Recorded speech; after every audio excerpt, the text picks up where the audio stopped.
Attention mga Filipino senior citizens, registered na ba kayo sa NCSC database?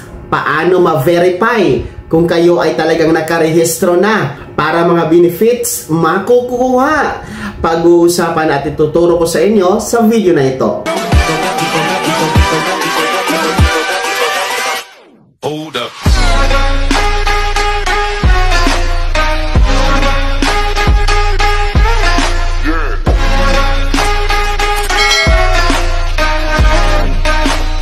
Hello mga ka-vlogs! Welcome dito sa aking YouTube channel. Magandang araw po sa lahat ng mga manonood. Saan po kayong dako sa mundo? Kumusta kayo mga ka-vlogs? Eto ha mga lolo at lola, naka-registered na po ba kayo sa database ng NCSC?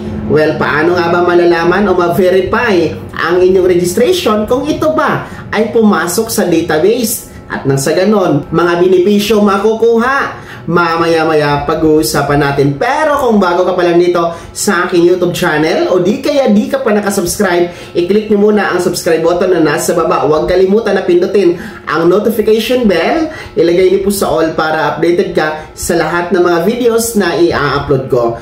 So eto ha, mabilisan tayo mga lolo at lola dahil nga po sa panawagan ng NCSC sa ating mga nakakatanda na kailangan na magrehistro sa database ng NCSC.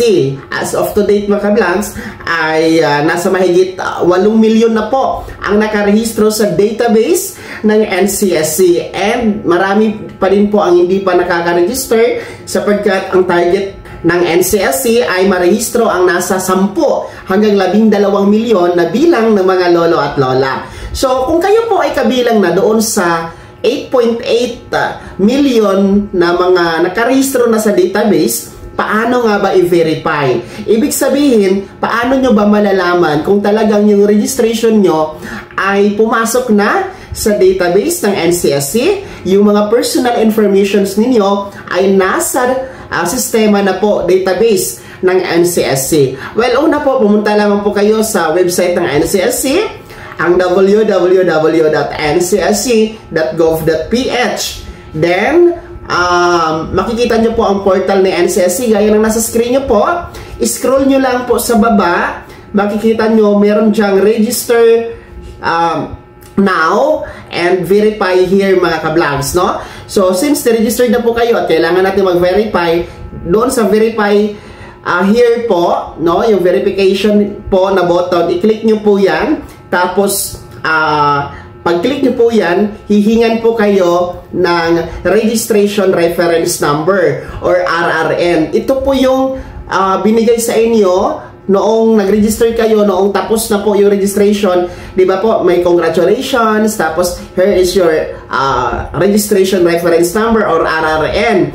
So, yun po yung ilalagay nyo doon, tapos i-click nyo po, i-proceed nyo po at makikita nyo na po yung inyong personal details sa database ng NCSC. Well, ang problema po kasi, marami sa ating mga lolo at lola hindi na alam ang Registration Reference Number or RRN. Hindi na lista, nabura na, talagang nakalimutan na.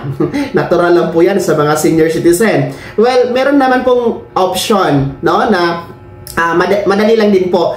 I-input nyo lang po o ilagay nyo lang po yung birthday ninyo, no, mga lolo at lola. Tapos, para ma-verify po yung inyong registration. Ganun lang po yun, no? Yung birthday o di ka naman po yung inyong registration reference number, mamili lamang po kayo. Okay? Ganun lang po kasimple. Well, anyway, hindi naman po mandatory na i-verify ninyo. Kasi once na registered na kayo, okay na po yun. Wala na po yung problema. No? Sa mga gusto lang po mag-verify na gusto nilang malaman kung talagang pumasok ang kanilang personal information sa database ng NCSC. Again, hindi ito compulsory ha sa mga nais lamang mag-try na mag-verify. Ang NCSC na po ang namamahala ha sa mga benepisyo, mga cash gift, gaya ng centenarian cash gift na 100,000 pesos for our 100 years old na mga lolo at lola. At syempre ang ating pinakabagong 10,000 piso na cash gift, hatid po ng Expanded Centenarian Act Cash Benefit o Republic Act 11982 mga ka-vlog. Si NCSC na po ang namamahala dyan. Kaya, verify your NCSC registration mga lolo at lola. Kaya naman, Mga senior citizen, ano po yung comment at reaction sa balitang ito? Sino sa inyo dito ang mga nakalimutan na ang RRN? At sino sa inyo dito ang mga nakalista pa rin, alam pa rin nila, no?